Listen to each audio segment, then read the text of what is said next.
I'm Paige Ann Olson. Welcome to my YouTube channel. I have made some gift bags in two different sizes. I have a small one, little bitty baby one, and then I have three more that I have made that are a little bit bigger. And I've made one for the holiday, which is this one here. And I also extended the ruffle on these two, and you can see the small ruffle on this one. And I'd like to make one size bigger than these today and show you how to do that. So let's get started. So I've gone ahead and cut out my piece of fabric for the body of the gift bag. And this is measuring 24.5 by 14.25. So this is for your main body. And so you'll just want to cut that out for that. And then for the ruffle or the top, you're going to cut out two pieces of, they're 10 inches tall. That's how tall the ruffle will be. And the pattern calls for 12.5, but I found that if I do 1/4 of an inch less, the ruffle fits perfectly inside the gift bag when we get ready to put it together. So this is 10 by 12.25, and you want two of these. Now, if you want the shorter ruffle, you'll do, instead of 10 inches, you'll do 5 inches by 12.25 for this size bag. And that's really all you need besides whatever ribbon you're going to use. You can use rope or jute, or you can even use Christmas ribbon, which is what I'm going to do today. And you need about 1 yard of that.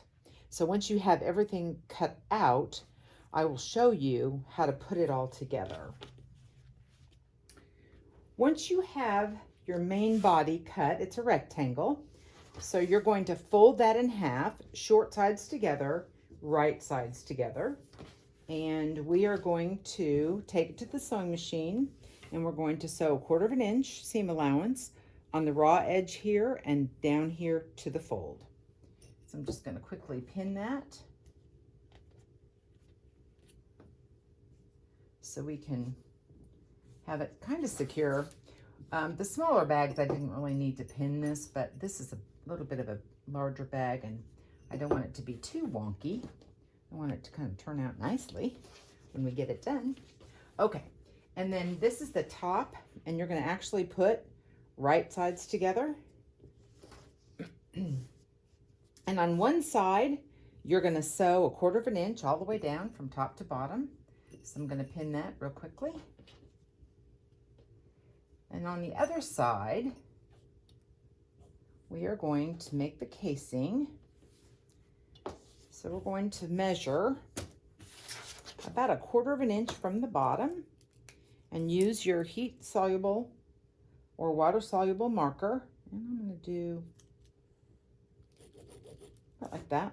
That's about a little bit more than 1/4 of an inch. And then I like to give myself about 1 inch for the casing. That way, if I want to put in a really wide ribbon, I can certainly do that. And so that's for your casing right there. And I'm going to pin that. And you are going to sew down this side as well, giving yourself 1/4 of an inch seam allowance, and you're going to sew it to the top of the casing. You're going to reinforce, and then you're going to leave this open, and then you're going to start at the bottom part of the casing, and you're going to reinforce and sew to the end, reinforce. And there's a way I'm going to show you. We're going to reinforce the opening of the casing as well. So now you're ready to go to the sewing machine. So we're going to take that to the machine and show you how to do that. So I have placed my 1/4 inch foot on my sewing machine, and I have set my length to 1.8. I know that's really, really small, and you may not want it that small. You may like, 2 or 2.5, but I like it really small because I feel like it's more secure. So I have a piece of fabric right here that's called a leader, and I oftentimes, when I'm starting right on an edge like this, I like to start on my leader piece of fabric, and that way the thread doesn't get knotted at the underneath side. So again, I'm going to be 1/4 of an inch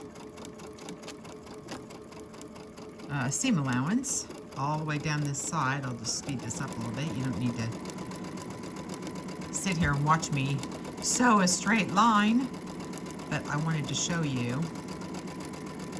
what it's going to look like. So I'm going to kind of even up that edge isn't very even. I didn't do a very good job sewing on that, but you know what? I mean, cutting that. It's not going to matter because we're going to open up that seam. It'll be nice and even. I'm going to sew to about 1/4 inch. I need a little bit more. Maybe one more. And then maybe one more, actually. And then we will sew up the bottom.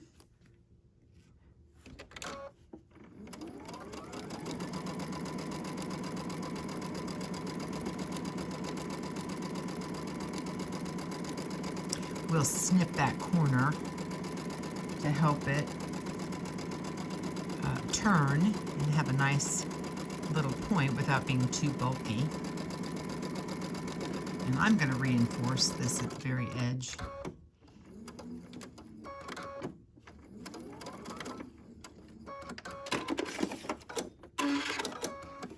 So I usually then cut the leader off and cut my little threads at the end off and set this aside for a minute. And then we'll do the ruffle.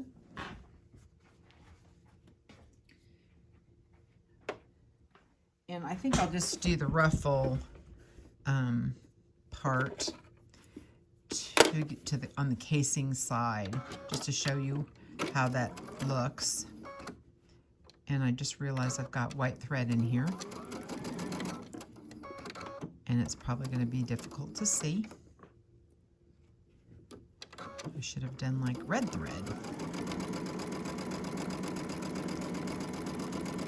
So we're basically doing the same thing on the ruffle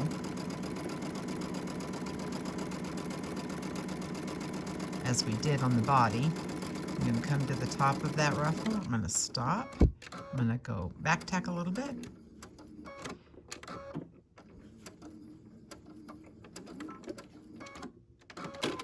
Cut my thread. And then I'm going to come down here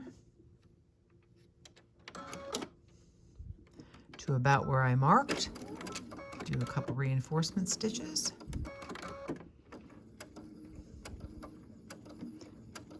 Sew to the very end. Reinforce.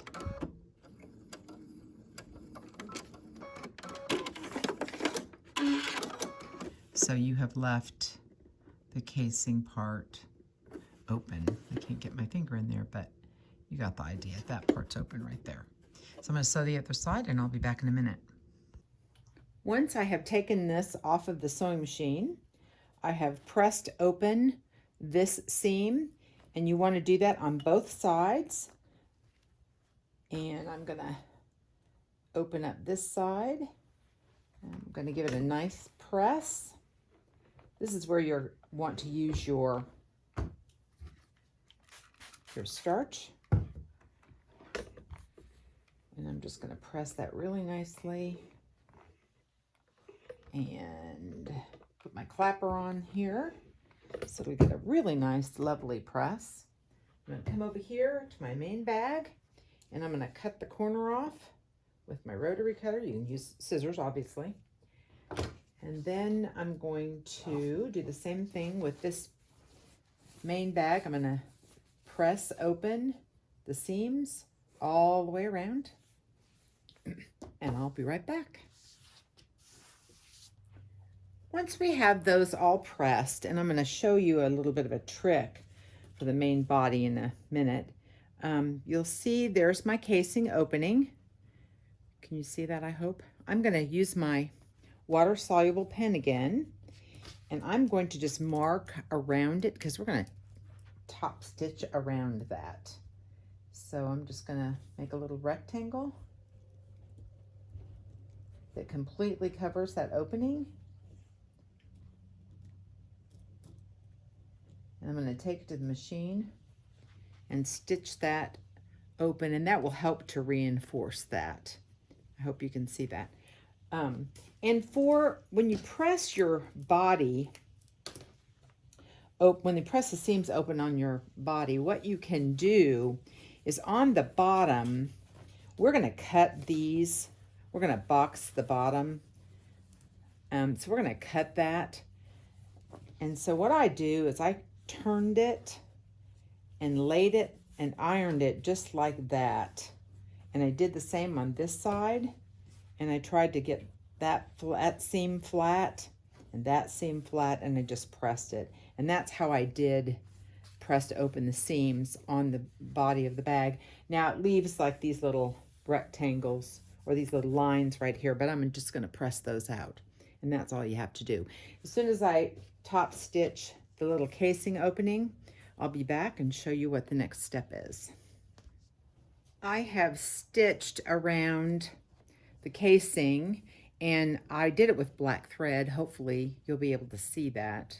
Kind of see that opening. I'm going to press the marker out of that. And you can see I used black thread, but I did white thread on the bottom, so I'm not going to rip that out and redo it. I'm just going to go ahead and finish the rest of this. So the next step that you want to do is I go ahead and turn this rung right side out. And we're going to prepare this to put inside of our bag. So the next step is find where you have your casing, and on the opposite side of your casing, you're going to press the top about 1/4 of an inch down, just like this. And you're going to do that all the way around. And then again, this is where I use my starch, because I want a really nice, crisp 1/4 of an inch fold. And then I use my clapper and do that all the way around, and then I'll be right back and show you the next step. Once you have pressed your 1/4 of an inch fold under, you are going to place your ruffle fabric inside, right sides together, fold side down, inside the main body of the bag. So here is my casing opening, and that goes towards the top, and I'm going to match that seam with the seam on the outside of the bag, and I'm going to pin that.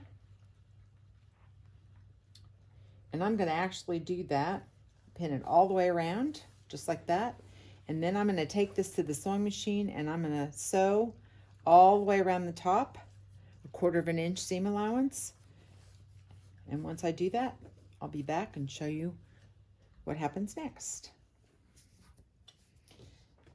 So once you have sewn your two pieces together, this is what it's going to look like. And you're going to want to turn this open, or open it up like that. Now you'll notice, well, maybe you'll notice, maybe you won't.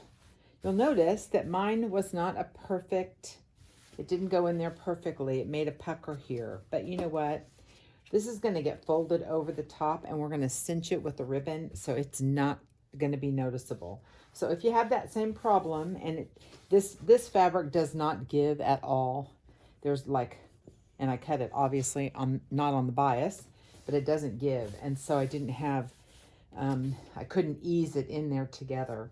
So just be aware of that might happen, but it's not a problem at all for this project, because like I said, this is going to be folded over, so you won't see it, and we're going to cinch it together anyway, so it's going to be all ruffled. So the next step is to press. I press this seam up towards the top of my ruffle, just like that. And I'm going to do the same thing that I always do, which is use my starch and my handy dandy clapper, and I'm going to press it So I like a really nice crease because I think that's, you know, I've said this before, I just think it makes the end product so much nicer looking. So once I get done pressing that, we'll be ready to fold the top down and sew the top down and do the casing. I'm going to turn the top part, or the contrast, or what I've been calling the ruffle, in half. And you're going to match that folded edge to the very top of that seam. It's going to look just like that. I'm going to pin this all the way around because we're going to actually sew this down just right on the edge of that seam to kind of try to get that as close as you can to that seam line. So I'm going to put a couple pins in this, take it to the sewing machine, and I'll be right back. I will tell you that when you go to the sewing machine, if you take off your case of your sewing machine, then you have that kind of free arm. I'll show it to you when I get to it, just so you know what that's going to look like when you get to the sewing machine, and make it much easier to do this. So this is the bed of my sewing machine, but to do this project, the best thing to do is to take your base off just like that. So I think they call this, I'm not really sure, I think they used to call this a sleeve arm. I'm not sure they call it that anymore, but that's years ago in sewing, I think that's what they called it. Anyway, take your base off.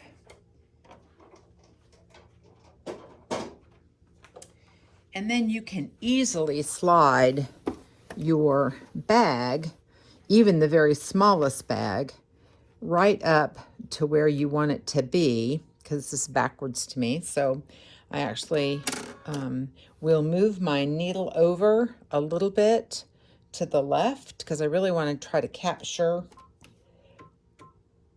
that seam on the other side as much as I can.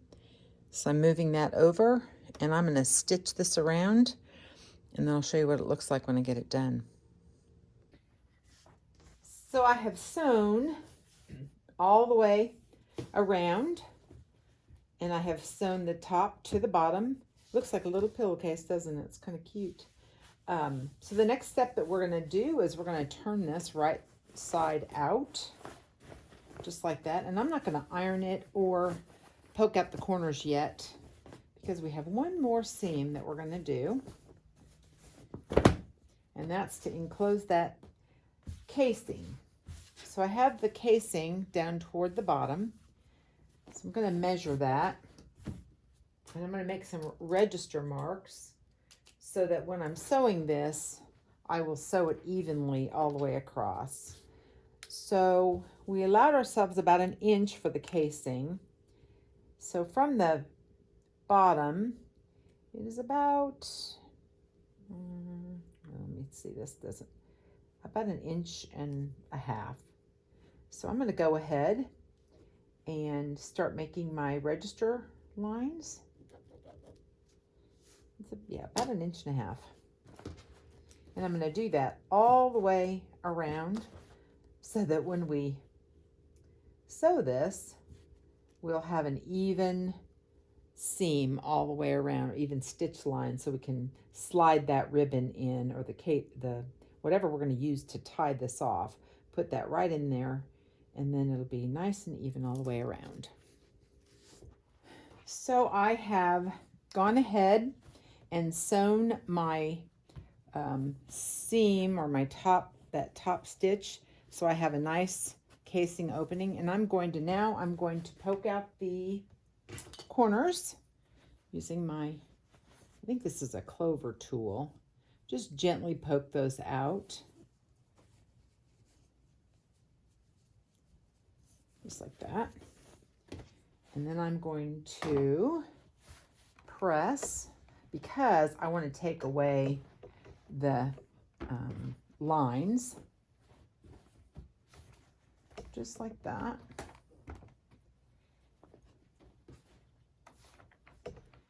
And I go ahead and iron it.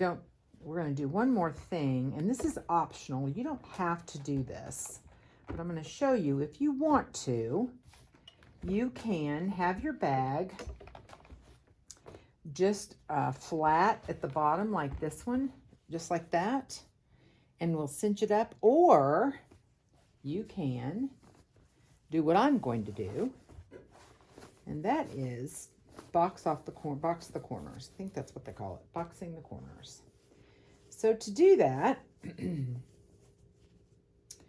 going to turn your bag back, right sides together, and we're going to bring those corners back out, and I'm going to lay it down like that, matching the seam underneath and on top,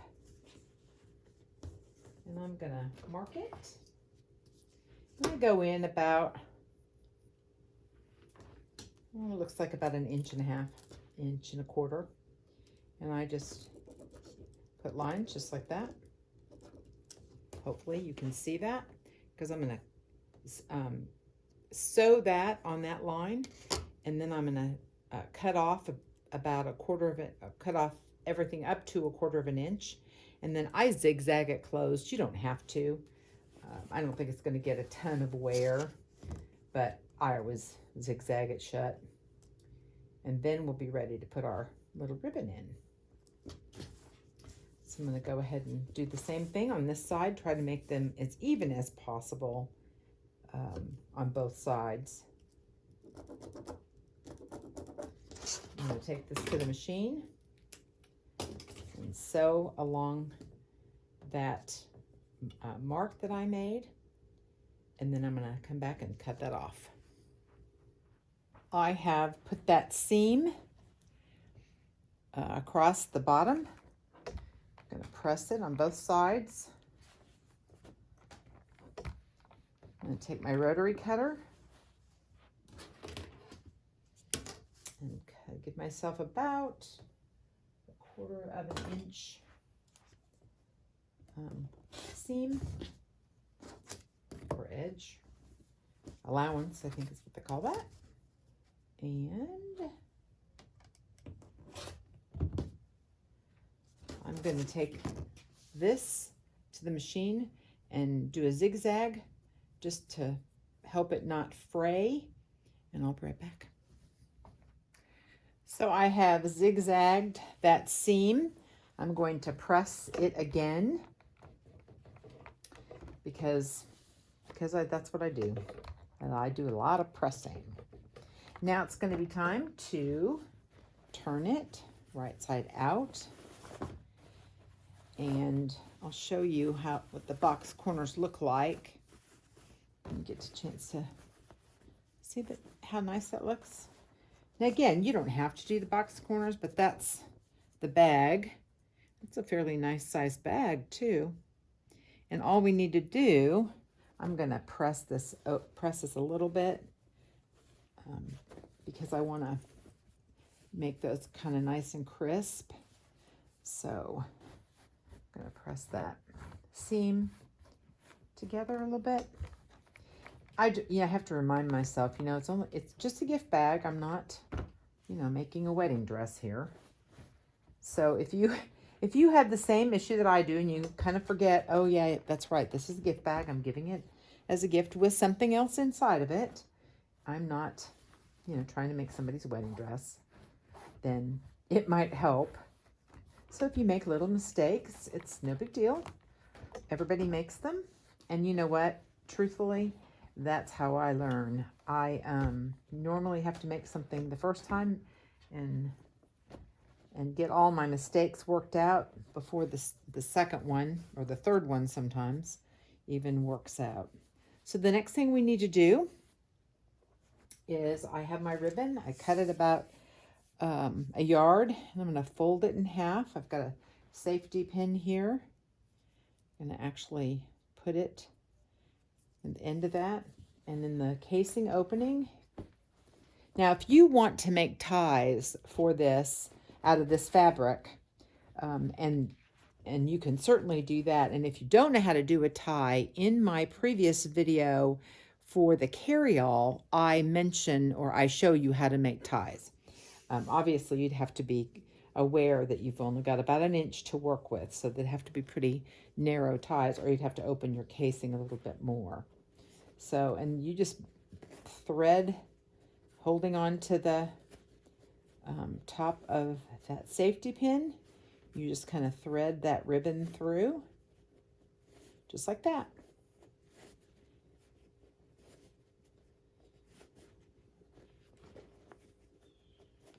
I have finished threading the ribbon through the casing, and I'm going to cinch it up. I'll tie it so you can kind of see what it looks like tied with the ribbon, even though I showed it to you in the very beginning. I just want you to see it. And this is a finished size on this is a 12 by 16, which means it's 12 inches tall, 16 inches wide. It's kind of hard to do this if you don't have anything in it. This would be a perfect gift bag for somebody if you want to give them a couple bags of coffee. And that's a very nice gift these days. So it's 12 inches tall, and if you hold it open like that, it's 16 inches wide. So, and there it is with your bow on the side. Or, you know, you could put like a cute little pick in there, or if you made cookie dough or brownie dough, you could put like a little wooden spoon or something in that as well, and that would be really a cute gift. I hope you enjoyed watching this video and are inspired to make your own gift bags. I have some coffee that I'm going to send to my sister-in-law. She loves coffee, and I made this bag for her, and so I'm going to send that to her, and isn't that cute? She'll love that. So if you enjoyed this video, please like, please subscribe, and leave me comments. I'd love to hear from you about future projects or things you did or didn't like in the video. For now, go to your happy place and start to sew.